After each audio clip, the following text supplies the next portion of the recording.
everybody. This is the start of a new podcast for us. We are treading into unknown waters with our brand new Mr. Robot podcast for the final season of Mr. Robots. We just finished watching the season 4, episode 1,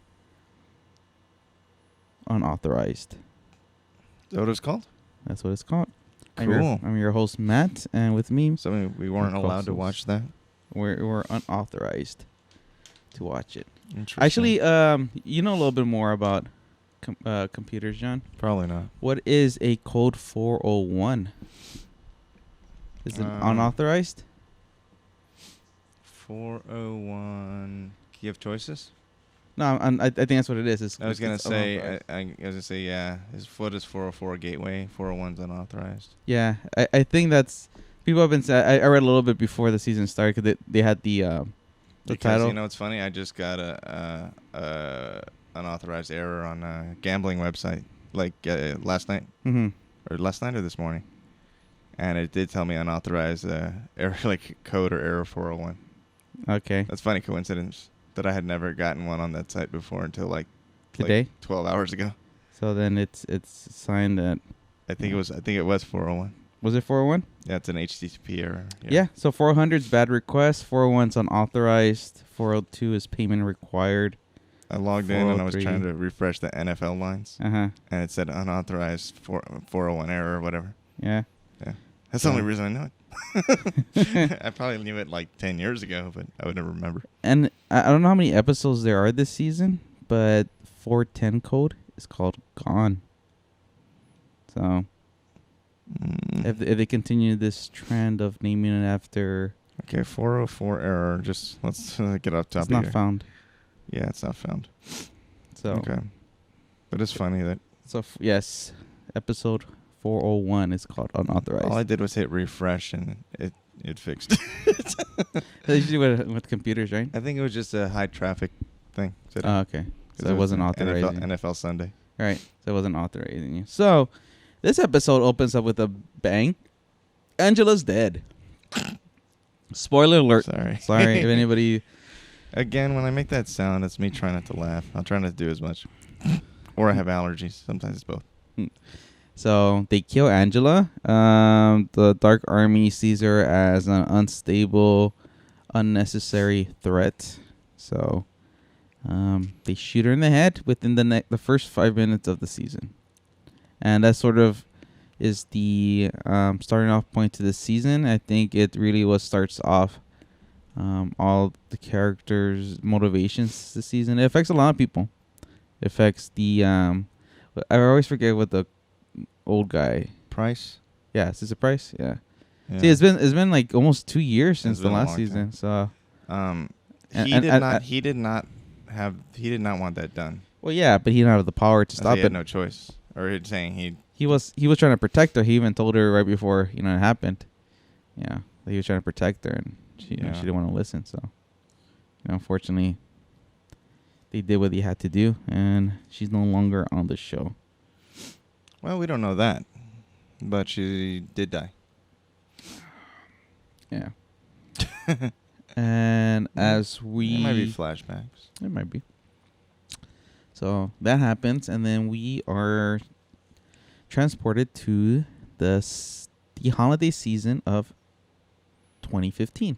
Do we know how long after she died between then and... I can't remember how long it had been... Because the season starts off right after the other season ended, essentially. Because Angela and Price are still having that conversation. It's just the conversation gets ended with tonight's episode. But I don't know how far ahead they jumped. We just know it's around December timeframe of 2015. The show essentially takes place over less than a year, right? Like everything? Everything. Well, this is season 4? Season 4. Okay. So, from what I read, that before the season started, the whole season is going to take place during Christmas time. Yeah. So, we see that. I always get that eerie feeling around 5/9. So it'll be interesting if the season ends on New Year's. If it ends on 2016. Okay. I don't think 2016 has any significance.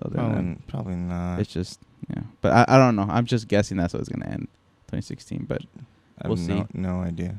We get introduced quickly to a new character named Freddy, played by Jake Busey. Yeah. Whose father is not crazy. No, has a completely sane father. He is playing a lawyer of some type, and he is at a Christmas party, and he's having a lot of fun. And then he gets a mysterious package with a mysterious thumb drive, and he plugs that into mysterious TV, and it plays a mysterious video. What's so mysterious about the TV? I don't know. I just want to keep up with the theme.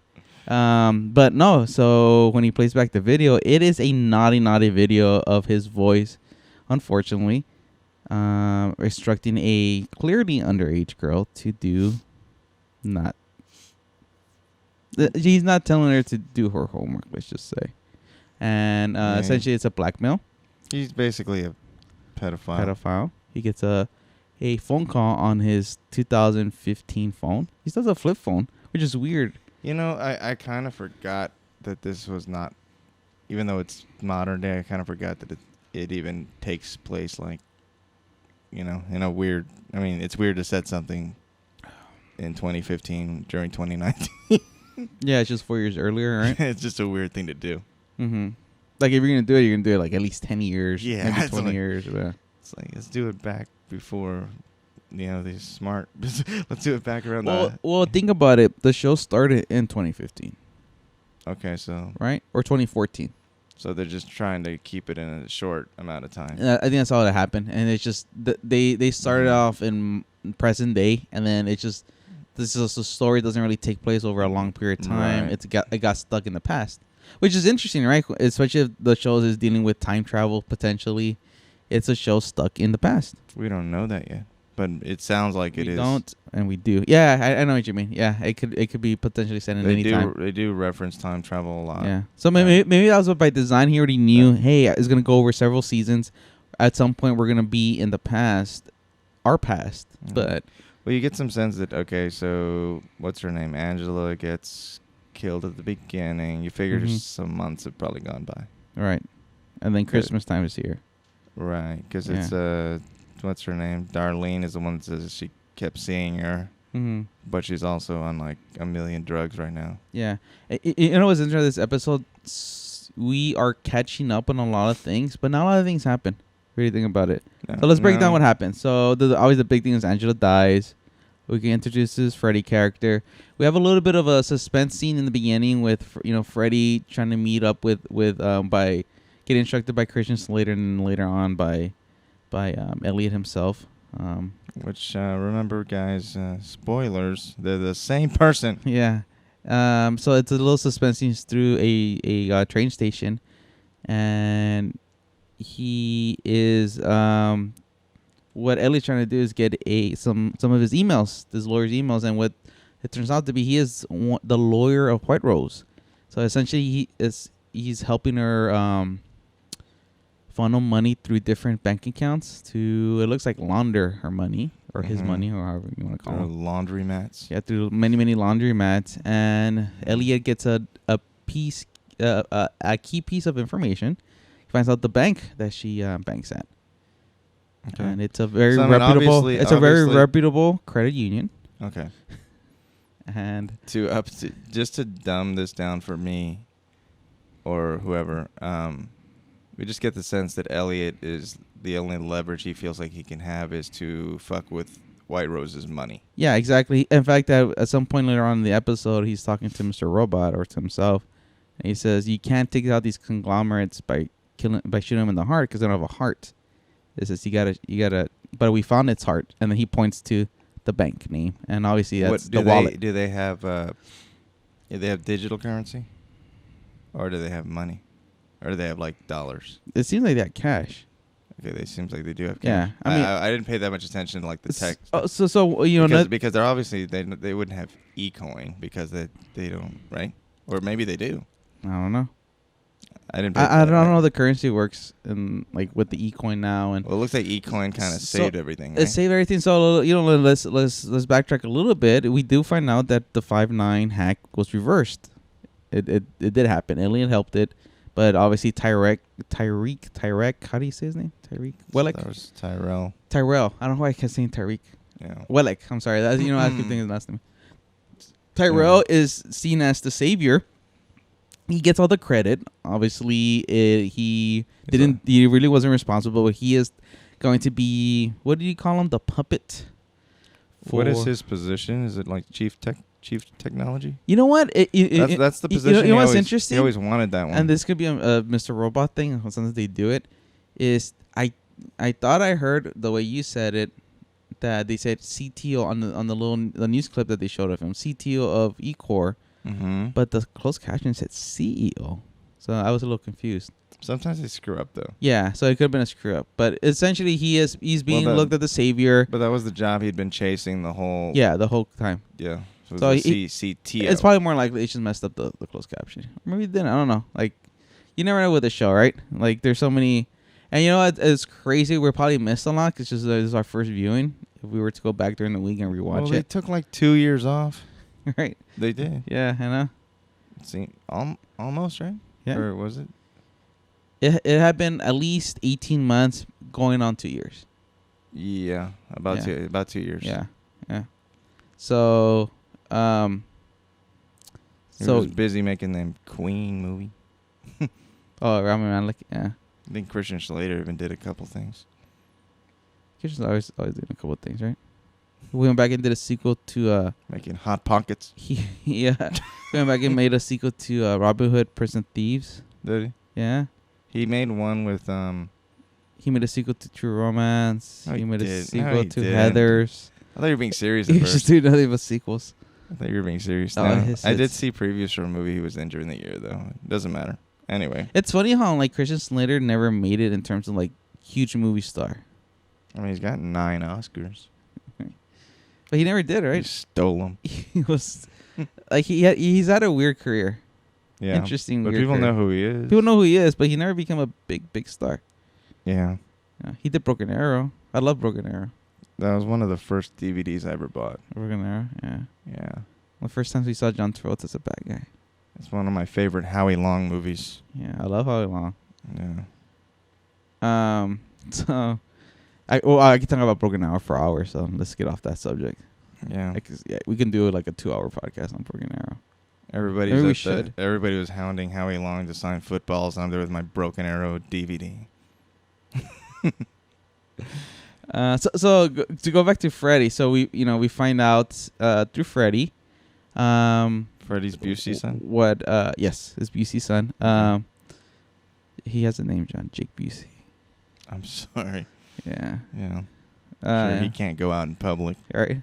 No. So we find out what bank White Rose Bank's at, and then Elliot's able to extract a piece of information from Freddy, about a man named John Garson, who is a contact or liaison to the bank. And after he gives him that piece of information, he's needing the address, but good old Freddy decides to off himself before he's able to give him that piece of information. Freddy knows he's pretty much a dead man when it comes to the Dark Army, so he'd rather kill himself than to see them keep chasing him. He knows it's an inevitable end for him, so he might as well do it himself. He's also going to be exposed as a pedophile. Yeah. So he might as well. So Elliot goes and tracks down John Garson through his hacking skills because he's the world's greatest hacker. Or at least that's the sense we get. Would it be crazy he's not even the world's greatest? He isn't the world's greatest hacker, right? They're talking about who? Garson? No, I'm talking about Elliot. Oh, Elliot. Yeah, he tracks down Garson. I think they make it seem like they've never seen anybody better. I mean, that's how it's kind of perceived in the show. Yeah. That there is nobody better that we come across. Yeah.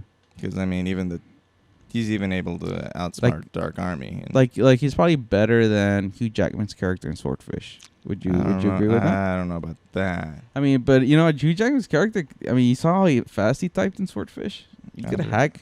He could hack while he was getting a blowjob, John. Hit the gun to his head. Mm-hmm. I don't. It's not even like.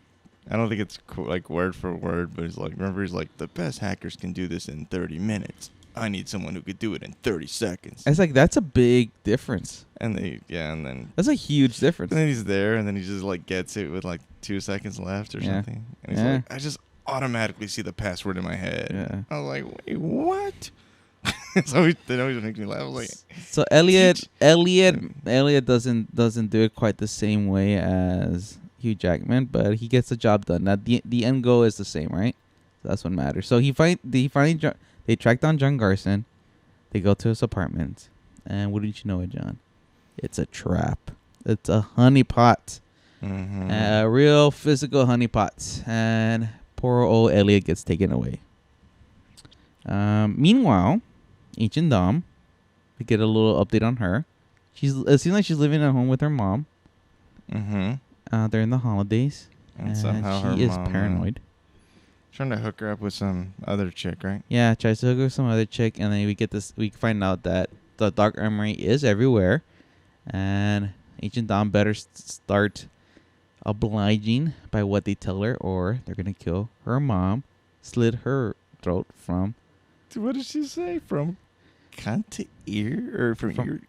I'm sorry. From mouth to cunt. From mouth. By the way, this episode very freely uses its 9 p.m. Central Time, 10 p.m. Eastern Time slot to get away with a lot of naughty language. Yeah, they say some pretty PG-13 plus R-rated stuff. Yeah, so that's where we're Agent Dawn. We get the sense that she's still really she hasn't taken the fact that she has to work for the Dark Army really well. She's been suffering a lot. She's been drinking a lot, so she's not dealing with the paranoia of knowing if she messes up at any moment, the Dark Army can come and kill her or her family. So, yeah, she's still with the FBI, but now she's got to play with the bad guys, or they're gonna kill her family, right? They're gonna kill her family. They're gonna do what she threatened to do. Dude. And knowing the way the show is going with Sam Esmail, they might have that scene later. And meanwhile, the only other female character left on the show, main character Darlene, isn't dealing with Angela's death very well. She's seen Angela everywhere. She's doing more drugs than ever. She's partying. She's having a good time. She is not taking it too well. Obviously, she lost a childhood friend. And she still thinks there's hope that she escaped, but obviously Elliot did receive that photo of her of Angela's brain blown out, and he doesn't have the heart to share that with Darlene. They flash it for like a second. And Darlene still holds out hope, but she knows Angela's probably dead. Like the world's the rudest Christmas card ever. Yes. And then the episode ends on a dramatic note, John. We get Elliot being held down by two goons. And it looks like he's going to be given a lethal dose of what appears to be heroin. Which, as we know, the show starts off, he is addicted to... Is he taking Vicodin or... Taking morphine. He's just taking morphine, right? So, he's going to be given a lethal dose of... It looked like heroin, right? Yeah. And I'm assuming. An interesting note. I think because it's... Yeah, I'm assuming. The character that's going to administer the lethal dose of heroin is played by none other than the creator of the show and the writer-director of this episode, Sam Esmail. And he says those lovely words that Elliot... I think he started off the show with, but he's saying it the opposite. He says, "Goodbye, my friend." I think the show started with "Hello, my friend." Didn't it? Is he the guy in the first episode? No. I'm saying I think that's how Elliot opens up the show. Like the first episode, I think that's the first words. Okay. "Hello, my friend," or "Hello," something like that. So he's just saying goodbye. Okay. Goodbye, my friend. So it looks like he administers the dose. Been a while. He administers the dose. Elliot dies. But then we get a... Well, yeah. He dies. Credit rolls. Oh, crap. Oh, no. It's back. and they give him one of those nasal Waker upper. I think it like blocks. So that's why I'm 90% sure it's heroin, because I think it blocks like the opiate stuff from. And it is. I wonder. I don't know too much about that, but like, does it like bring you back that quickly? I think maybe. I know that I've seen it like on television, like on like, you know, they have. Is it like the Pulp Fiction thing? No, what it is like, you know how I think they have like in Canada like those safe zones where people can like shoot up. Mm-hmm. And they were trying to do one like in, I don't know, like in Washington State. So it brings them back right away, right? Yeah. Where it appears. I guess there's a nasal form and there's like maybe some other form of it. All right.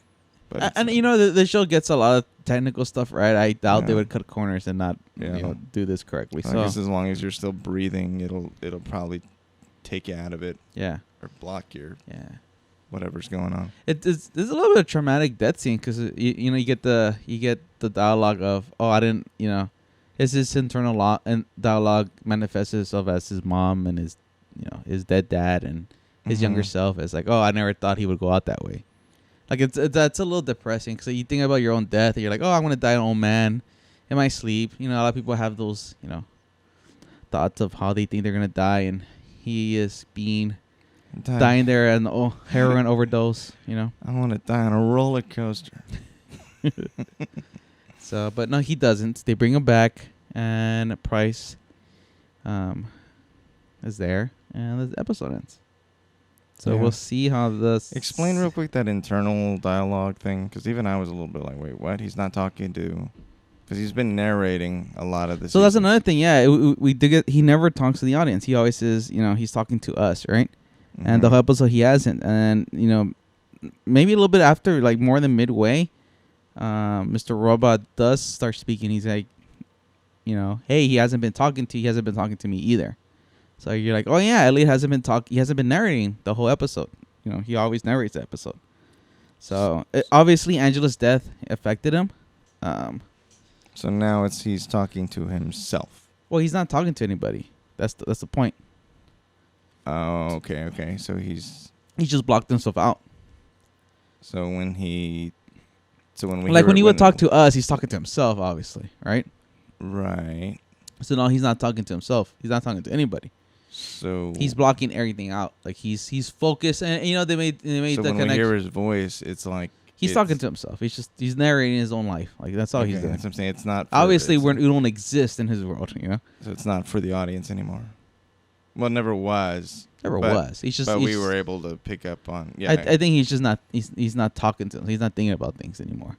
Okay. He has a mission in his mind. He has some blackmail, and that's what he's focused on. He's not even stopping to think, essentially. So yeah, we'll get more into this. This show's been off the air for 2 years. The final season. You know how many episodes? I forgot to look that up. How many episodes season 4 has? That's a good question. Good question. I probably should have queued up before we started. Thanks a lot. Yeah, I'm a terrible. This is season 5, right? Season 4. Oh, 4. Yeah, season 4, John. And we are going to have 13 episodes this season. So. Is that normal? Season 2 had 12. The other 2 had 10. So this is the most episodes they've ever had. So, all right. Yeah. And yeah, it looks like I'm looking at some of the titles of these upcoming episodes, and it looks like they are going to continue with the 400 series errors. The next episode is called Payment Required. The next one, Forbidden. And they don't have anything after that. So. Yeah, because they used to do file names, right? They used to do file names, yeah. So they got to the 400 series, and if you know anything about television, they usually do the season number first and then the episode number. So it's always in the hundreds. So. There really wasn't a lot that happened in this episode. Yeah, I said that earlier. Remember, now that we start talking about it, if we really think about the events that happen, Angela gets killed.